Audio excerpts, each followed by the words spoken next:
নমস্কার বন্ধুরা, আমি কাকলি। আশা করি তোমরা সকলেই খুব ভালো আছো। দেখতে পাচ্ছ তো একটা চিপসের প্যাকেট। হ্যাঁ, চলো বন্ধুরা, আজকে আমি দেখাবো শনি আর রবিবারে কি কি রান্না করলাম, কি কি কেনাকাটি করলাম, সেগুলোই আজকে তোমাদের সঙ্গে খুব ছোট্ট করে শেয়ার করব। স্কিপ না করে পুরো ভিডিওটা দেখো আর খুব এনজয় করো আমার সঙ্গে এই ছোট্ট ভিডিওটা। তাহলে চলো কি কি করছি দেখাই।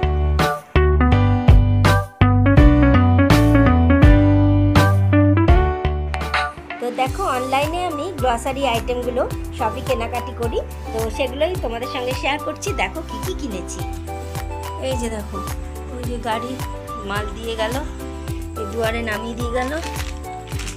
এই যে আটা, ফরচুন আটা, আর এই যে সর্ষের তেল, এটা হচ্ছে গিয়ে ওয়াশিং পাউডার, এটা চানাচুর, এটা বডি ওয়াশ, এটা নুন, এটা স্লাইস, আর এগুলো হচ্ছে কাবলি চানা, এটা ডাল, অরহর ডাল, আর এই দুটো চিপস আছে। এই যে দুটো চিপস, মটর, এমনি ঘুগনির মটর যেটা, ওটা, কালো জিরে।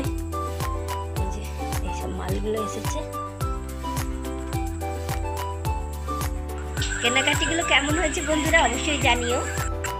শনিবার সকালে ব্রেকফাস্টে কি বানিয়েছিলাম সেটা তোমাদের সঙ্গে একটু শেয়ার করি।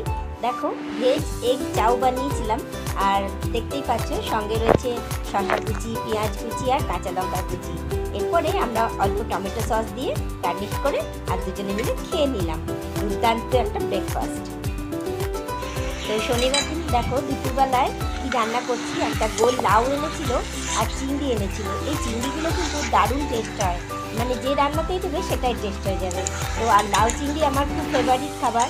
তো দেখো বানাচ্ছি লাউ চিংড়ি। সত্যি খুব অসাধারণ খেতে হয়েছিল লাউ চিংড়িটা। তো আর এটা কি বলো তো, এটা হলো একটা বাটা। কি বাটা বলো তো? এটা ওই যে লাউ রান্না করলাম, লাউয়ের খোসা বাটা। তোমরা ভাবছো এটা কালো কালো কেন দেখাচ্ছে? এটা আসলে কালো জিরে দিয়ে আর আদা পেঁয়াজ রসুন দিয়ে বাটা আছে, তাই জন্য এটা কালো মতো। आगे है बरसात, पीछे है तूफान, मौसम बेईमान, कहाँ से आए तुम? टक दुम दुम टक दुम दुम टक दुम दुम टक। বৃষ্টি নেমেছে অযোধ্যায়, কি ভালো লাগছে। বহু দিন পর বৃষ্টি নেমেছে। সত্যির বৃষ্টি, মানে এত ভালো লাগছে। আর যেহেতু সামনে ফাঁকা মাঠ, সুন্দর দেখতে পাচ্ছি, খুব এনজয় করছি। তোমরাও এনজয় করো প্রচুর বৃষ্টিটাকে, দারুণ লাগছে। বৃষ্টি হয়েছে তাই ঠান্ডা ঠান্ডা ওয়েদারে এই চিপসগুলো নিয়ে খেতে বসে গেছি। দেখো খুব ভালো টেস্ট, কিন্তু এটা দই পাপড়ি চাট। এবার চলো দেখাই সানডে ব্রেকফাস্টে কি বানালাম। শসা, পেঁয়াজ, গাজর সব কেটে রেখেছি, ডিম গুলে রেখেছি। আর এটা কি বলো তো, এই দেখো প্যান রেডি, ডিম রেডি, আর এই দেখো রুটি। আগের দিনের রুটিগুলো বেঁচে গেছিলো, তো এগুলো বাসি রুটি। তো এই বাসি রুটিগুলো দিয়ে আজকে বানাচ্ছি এই যে এগ রোল। এগ রোলটা এই দেখো একটা আমার বানানো হয়ে গেছে। এটা হলো আটার রুটির এগ রোল, মানে বাসি রুটি দিয়ে এগ রোল। যা দুর্দান্ত খেতে হয় না। আমি কিন্তু এটা টিফিনে আমার ছেলেকে দিতাম স্কুলে, ও কিন্তু খুব ভালোবেসে খেত। তো সবসময় ময়দার এগ রোল না বানিয়ে তোমরা কিন্তু এরকম বাসি রুটি দিয়ে এগ রোল বানিয়ে খেতে পারো, দারুণ খেতে লাগে আর উপকারীও বটে, আর খুব টেস্টিও হয় খেতে। তো দেখো আমার অর্ধেকটা খাওয়া হয়ে গেছে, তারপরে তোমাদেরকে দেখালাম, ভিডিওটা পরে করেছি, তো সেই কারণেই। এবার চলো দেখাই সানডে দুপুরের মেনুতে কি কি ছিল।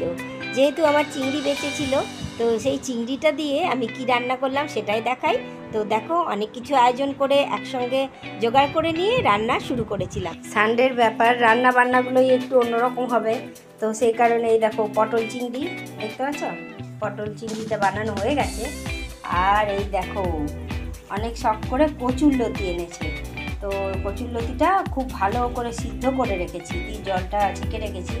এই যে পেঁয়াজ, এই যে তার মশলা সব, এটা কচুরলতির মশলা রেডি করা আছে। আর এই দেখো এই মাছটা, পোনা মাছের এই মানে ঝিঙে দিয়ে আলু দিয়ে একটা ঝোল হবে, এটা মাছের মশলা। আরও চিংড়ি ভাজা রয়ে গেছে। দেখি এবার কীভাবে কি করি। দেখো পেঁয়াজটা ভাজা চলছে, মানে একটু মোটামুটি ভাজা হয়েছে। এই অবস্থায় আমি এবার এর মধ্যে দেবো কচুর লতিগুলো। আমি নুন আর লেবু দিয়ে সেদ্ধ করে রেখেছি, তো সেদ্ধ করে জলটা ঝরিয়ে রেখেছিলাম, এটা দিয়ে দিলাম। এবার মানে পেঁয়াজটা একটু বেশি পরিমাণে দিয়েছি, তাহলে একটু খেতে ভালো লাগে। তো বানাচ্ছি, দেখো, দেখতে থাকো। এবার মশলাটা দেবো, দিয়ে নেড়ে চেড়ে এটাকে বানিয়ে নেব। কচুরলতি খেতে আমার হাজব্যান্ড ভীষণ ভালোবাসে, সেই কারণেই কিন্তু কচুরলতিটা রান্না করছি। আমি মোটামুটি ভালোবাসি, আমার হাজব্যান্ড এই রান্নাটা একটু বেশিই পছন্দ করে। এবার চলো পোনা মাছের ঝোলটা বানিয়ে নিই। মাছটা তো অলরেডি ভাজাই আছে। এই দেখো আমি পেঁয়াজ, ঝিঙে, আলু এটাকে ভালো করে তেলের মধ্যে কষছি। এবার আমি যে মশলাটা দেব সেটার মধ্যে কিন্তু শুধুমাত্র মানে লঙ্কা, জিরে আর গোলমরিচ বাটা দিয়ে করেছি। তো একদম এটাতে আদা, রসুন, পেঁয়াজ ওইসবের কিছুই নেই। তো দেখো খেতে কিন্তু ভীষণ ভালো হয়। তোমরা কিন্তু অবশ্যই এইভাবে একবার বানিয়ে দেখো, খেতে কিন্তু খুব ভালো লাগে। আর গরমের মধ্যে এরকম পাতলা ঝোল দারুণ লাগে আর খুব সুস্বাদু হয়। তো আমার এই ভিডিওটা তোমাদের কেমন লাগছে অবশ্যই কমেন্ট বক্সে কমেন্ট করে জানিও। আর যদি ভালো লেগে থাকে একটা লাইক করে দিও। আর বন্ধুবান্ধব, আত্মীয় স্বজন সকলের সঙ্গে ভিডিওটা শেয়ার করে দেওয়ার চেষ্টা করো, তাহলে আমি বেশি খুশি হব। আমার আরও বন্ধু বাড়বে, আরও নতুন ভিউয়ার্স হবে। তো যাই হোক, ফাইনাল লুকটা তাহলে দেখিয়ে দিই। এই যে পটল চিংড়ি, এই যে মাছের ঝোল ঝিঙে আলু দিয়ে, আর এই যে কচুরলতি, এই হলো আজকের মেনু। আমার চ্যানেলে যারা নতুন বন্ধু তারা অবশ্যই আমার চ্যানেলটাকে সাবস্ক্রাইব করে তার পাশে বেল আইকনটা প্রেস করে দিও। আজ তবে আসি, সবাই ভালো থেকো, সুস্থ থেকো। আবার দেখা হবে নতুন কোনো ভিডিওতে নতুন চমক নিয়ে।